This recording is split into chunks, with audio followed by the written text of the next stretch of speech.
What's up, everybody? Kafka here, and we had to do it before the season was over.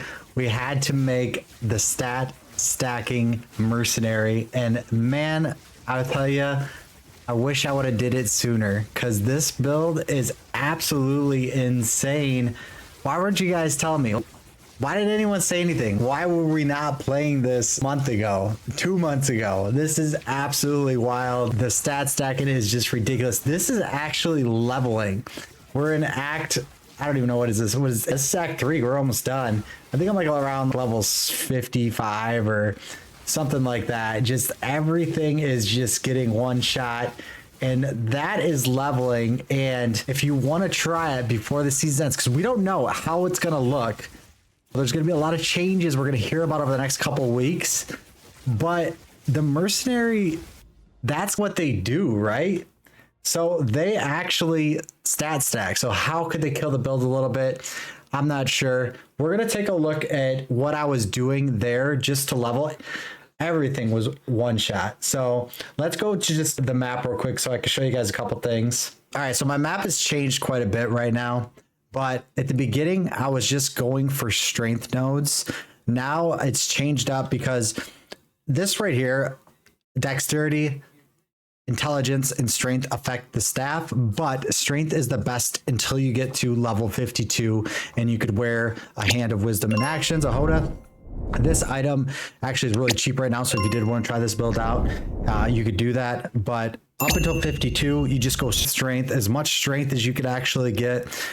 There is a lot of strength nodes everywhere, so if you type in strength on the actual search bar, you're going to see this has 1% damage per increased strength, 12 to strength, 25 to strength, 15 to strength. So you can do all those strength nodes first, but once you get Hoda, once you get level 52, it's ridiculous to let you play with level 52.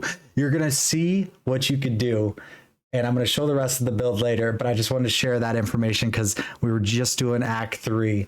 But this is what you could actually do. This is a tier 15 map straight out of Act 3, level 63. We are level 63 right here. Level 63 doing a tier 15 map. What? No, you're gonna die, right? I don't even have resist. I didn't even have resist because it's 65. You can wear the chest piece that gives you resist. So literally level 15 mobs are going down, no problems, just taking them out. And this is actually a lightning damage turned into cold damage build. And that's why it's a little bit safer. So my brother helped me out with this build a little bit. And he was like, man, you got to try this out. This has been his main for pretty much the whole season. This has been his best character. And I'm like, all right, let's try it out. And this build, I get why I was running it. It is extremely fast because Dex makes you fast. Intelligence makes AoE happen. And strength makes damage happen. So you can see the big explosions, the white explosions. That's actually AoE from Herald of Ice. You're actually not even really running. Your attack speed is what's making you move faster. So you're not even really caring about movement speed. I think I have 16 movement speed on my boots on this build. And I am nowhere min-max. I'm level 63 here doing a 15 dungeon. I'll probably level up in it, but because leveling came so fast. So I've spent about 3 hours and I got from 63 to 86, which was really cool. And I'm going to show you guys in a second when I'm a little higher up doing some breaches and some stuff. So what I actually did, so I do complete this. I don't want to bore you with, just this run, but this is doing a level 15 tier map. I was looking for ones with XP on it. So, all right, so let's go back. Let's pause that. Let's go back. All right, so what I actually did, and I think this is something I'm going to do next league. So I'm learning a lot for next league, running another character. I kind of wish I would have played every character, because if I would have played every character and not spent so much time on the Sork, I would have learned more about the game. Well, this is what I plan on doing. So look at this. So I put experience gain on all these towers, and literally, like I said, I got maps to 37 experience gain, and then you pop off your own little 36 experience gain the map could roll higher, 25%. So I've had maps with 111 experience gain. And I'm looking for breaches because breaches have the most density in it. So I think that this is going to be the fastest way to get to end game is just pop these towers. If you get them early, get experience gain on the tablets if you can get it, and then just literally fight in a circle with breaches. And you're going to get some good loot too, which is good. So that's what I was doing there, and it seemed to work pretty well. All right, so then we leveled up a little bit, and this is what I was talking about. Let me move me for a second. Let me move me. I'm over here now. So you can see I got 2 bars to go in level 86 here. I have 111 experience gain because of the maps, because of the tablets. So good. This is 865 waystones. Like I said, I'm barely geared out. We'll show you the gear. We'll show you the talent. We'll show you all that at the end. And I'll make a planner for this build too. But you guys probably seen similar builds to this. I just haven't experienced it yet. So I had to share it with the people that haven't seen it yet because it's absolutely wild. So this is a hard map, right? And it's going to give me a lot of experience. So the good news is the map actually had a bunch of breaches in it. So we're going to be able to take a look at that and go into a breach and see what it looks like. So boom, the big white explosions. I had to turn off the loot because if you didn't turn off the loot, you'd probably be lagging a little bit too much. So got the loot off there, but look at this. It is after explosion. The Herald of Ice is popping off because the intelligence stat stacking is so strong. Literally, the breach isn't moving fast enough. I might have to change my breach settings to make it move faster because I'm moving faster than the breach. And I'm level 86, man. Look at, I got the level. You can see it right there. We got the level and we're just fighting through the breach, just getting all the loot. It's so pretty. It's so good. I wonder what's going to happen, man. Comment down below. What do you guys think is going to happen in the next update for the new league reset coming in March? Are they going to nerf stat stacking? Are they going to just nerf Hoda? Are they going to nerf the pillar? What are they going to do? And is Burke going to be good again? Let's see. I don't know. I think that you have to have, to do Simulacrum, you need a really good gear, tier 4. So I'm not confident the build could do that yet or anything. But I think like in 5 more levels, we could do tier 4 Simulacrum. Look at all the loot. This is nothing special. I didn't do quantity or anything like that. This is experience gain, 111%. So we're just trying to get as much experience as possible. So then we find another breach. And this breach right here is same thing, man. It's just blowing up everything, running around in circles. I had Flicker Step. I didn't even use that. I should have been using Flicker Step too. Flicker Step's actually a really cool ability. It just kind of makes you fly around the map and kill everything. But it's, man, what else did you need? Man, I should have been playing this build from the start. And people probably have some crazy gear too right now, like with the Stellar Amulet. Oh my gosh, the Astra Menace. Gosh, that's gonna, it would just, everything get one shot. Regular mapping, everything's just gonna get one shot. You can make a bare bones basic build with this and just still one shot everything in maps. So the stuff is gonna be harder, like T4 Simulacrum. That's gonna be harder. We're using Mind Over Matter too, so our life is our mana. So we use our mana first for HP. So I have 2300 HP and mana, and then I have 2700. So I have 5500 life with the ES and life and mana. So which isn't terrible. It's not bad. But it could be way better, like I said, with gears. So then we had the boss. Thought I'd show it. Easy kill for the boss. 5 mil life. Went down pretty quick. That's it. That's the boss. Then we'll go to the end where I show off a little bit. Is my experience bar.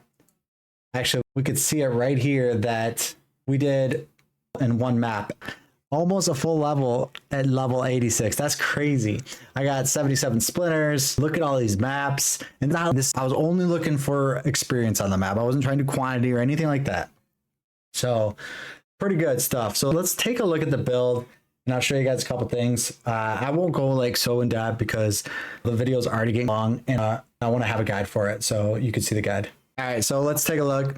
So we are using the pillar, the Caged God long quarterstaff. This is where you stat stack. You could see you get increased. You could val this and get some really good stuff on here too. I'm using, I got 3 sockets. So 3 sockets is actually really good too because you get 15% attack speed. But I think that you definitely could get more attack speed. I think it goes up to 3. Weapon damage probably goes up to 12. and then you could actually get 3 on the area effect of auto attack of attacks. So this build, the 3 Dragon Solid Mass is what makes this build work. It's very cheap, not too expensive. Cold damage from hits contribute to lightning damage from hits contribute to freeze buildup instead of shock chance. So that's what makes this build safer. Sorry, I read that second one. I meant to read the third one. But yes, this is very, very important. It also gives you all res. It goes up to 20. I actually veiled it and it gave me 6 off it. It was at 20, but whatever, it's fine. You could get higher than 20 if it veils the correct way, but this one did not. For everything else, you just need a couple things. Yes, you want a Hoda. This is what makes the other half of the build. Like these two combiners, with these powers combined, you have this build. So 19 intelligence or dex is not close to max. 18 for intelligence is out of 25, but adds 1 to 10 lightning damage per 10 intelligence. That's a ton of damage, and 3 attack speed, which makes you faster for 25 dexterity. So that makes this build, intelligence and dexterity stats are the most important. So you can see I have 452 because I like being fast. So I did go higher there, and then 440. And that's the 2 items that make this build. This makes it easier for you to get your resist, because this gets 60 to all res because you put 4 socket soul cores in there. And now I have 20% just off that rip, but then it gives 10% per socketed rune to all resist. So that's 60%. And then also 20% attributes. So this is huge for attributes. Look at my attributes go down. Look at my resist. Now I put that on, boom. That's crazy. That's big. And then for the rings, if you haven't got your resist, stack that up. You do want to add, in a perfect world, you want to add fire damage on one ring, and then you want to add cold damage on the other ring. I don't have cold on this ring. And then obviously you want stats. Rarity would be good if it's a prefix. So rarity could be a prefix or a suffix. So it could be at the top or the bottom. The top is much better because realistically you want to add fire damage, maybe add physical damage, add rarity, and then stats. Same thing here, but with cold damage, rarity, stats. And that's how you're going to stack rarity up. Obviously ingenuity belt, it's like in every build, so that's what you should aim for anyways. You do need a little bit of spirit on the neck piece. I have 7 left over, so I'm actually using 140 spirit for the build. I always get asked that question. This build doesn't need that much. All the sword builds need 7,000 million spirit. Kafka, how'd you get so much spirit? I have it on my gear. How else can I explain it? I put it in the planner. Come on now. This is good too. The Melting Maelstrom. I think I said this in multiple videos before, but it works on every build because, especially this, because mana over matter makes your mana your life, and for a full reset of your life is pretty good, right? And then these boots are terrible. I need better boots. These are just not very good. If this was maxed, all of them at 20, maybe, because it also has some rarity, but I'm never low life, so it's not like that big a deal. No, I would just get some regular boots, guys. Get boots with a prefix of rarity, and you could even get evasion. My evasion is only 44%, so if I had evasion on the boots, it'd be much better. That's the gear. You don't need a scepter in your offhand. I don't know why that's even there. That's like from I was leveling the very beginning. That's hilarious. All right, so I'm not gonna go in depth with all these. I will make a planner so you can see all this. And the reason, another thing I want to point out a couple things. For Simulacrum, you cannot use Herald of Ice. And the reason why you can't use Herald of Ice, because Herald of Ice only works when an enemy dies. So unfortunately in Herald of in Simulacrum, they don't actually die. So it doesn't do the explosion. They just fade away. So you have to take out Magnitude Effect, and you put it in Herald of Ash. You take off Herald of Ice, and you turn on Herald of Ash. So Ash will work in Simulacrum. So boom, take it off, put it on. Now you have a working build for Simulacrum, but everything else you could use Herald of Ice. That is just something I wanted to point out there. Combat Frenzy is what gives you your charges, so you could use Charge Staff. I'll explain that when I go to the tree. Another thing, other than that, this is just normal stuff that you'll see in the planner. So let's go into the passive skill tree. I did go Chaos Resist, and then I think I went Mana for the Flask. No, not Mana for the Flask.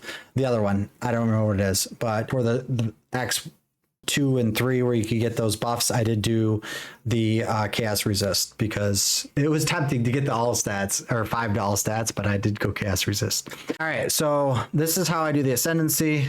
You can see we're just trucking along there. Boom. This is great and insane. I wish Sork had this. This should be a Sork skill. Come on, this should be a caster skill. 30% less cost of cast skills. That is so good. And then all these other ones are really good too. So this is crazy. Everything's doubled. Crazy. All right, so this is what you go for. Say you already have a level 52 and you can use Hoda. This is exactly what you need right here. These are all so good. And then you just want stats, and you basically, this node right here is very important to understand. So 2% damage per 5 of your lowest attribute. So my lowest attribute, and maybe I'll play around with it, but is strength. So I get 2% damage of 3 per 5 of 344. So you might want to buff this. If I can get them all around 420, that might be good. So if that was the case, maybe I get it like 410 or something like that. But then this would be stronger and jack of all trades. So you'd actually have more damage. So that's something you can play around with. This is what I'm doing. Just going all the way around on the jewels. I do want one with mana on kill, and I do want one with life on kill too. You'll see the lightning damage, attack speed, quarterstaff speed is good. You know, I'll just hover over some of these. So if you are seeing it, accessory rating is good because your accuracy rating, eventually you're going to go here. I'm only level 87 and get this 1% attack speed per 250 accuracy. So that's actually really good. There'll be a lot more damage and speed. You can see that we're getting more, anything with stats, like stats and speed, intelligence is really key. Also, we are doing lightning damage. It is converting instead of shock to freeze because of our helm, but lightning damage is very, very important. So you can see I got that. Here is what I was talking about. So this works with this. So combat frenzy, these two work together, allow you to get charges so you could cast charge staff. So right now when I attack, it's just that. So when I hit a mob, I could now do charge staff. And that's when you see that big blue wave come out when you watched me earlier when I was playing. So that's that. So you need to have that to make those work. Which is a lot. There's a lot going on here, right? There's a lot going on in this build, yeah. And then I go up here. If you could get corruption in like intelligence or strength or dex on as an attribute, those are very, very good to get corrupted jewels with stats on them, because this is all about stacking stats, baby. Let's go. All right, so more stats, and then you do want the 2% lightning damage per 10 intelligence. That adds about 15k damage, which is really good. This one is the life on kill one I was talking about. I did get a resist on here. Resist is really good too if you get resist on your jewels. I didn't even put a jewel in here because I've been leveling so fast. I forgot to do that one, and so I'm just going to put something with attack speed and more damage. And then this is how you get to mind over matter. If you're higher level than me, like I said, you could go ahead and get this right here. So now it puts you at level 90-ish, 91. And then after that, you're just looking for more stats, maybe some sockets, especially if you have sockets with attributes on them. That's really good. And then anything could give you more damage now because you could always go stats. So that's why this build's really strong. But that's it, man. That's the freaking stat stacking mercenary that we tried out. I'm absolutely loving it. Like I said, I wish I would have played it earlier in the season, but I'm glad I got to understand it. And now I know when I see some changes for mercenary come the new patch, I'll know exactly how to change the build to cater to what's going to be best for it. So I really appreciate you guys watching the video. Thank you for the support, and I'll see you guys in the next video. Make sure to like and subscribe. Later.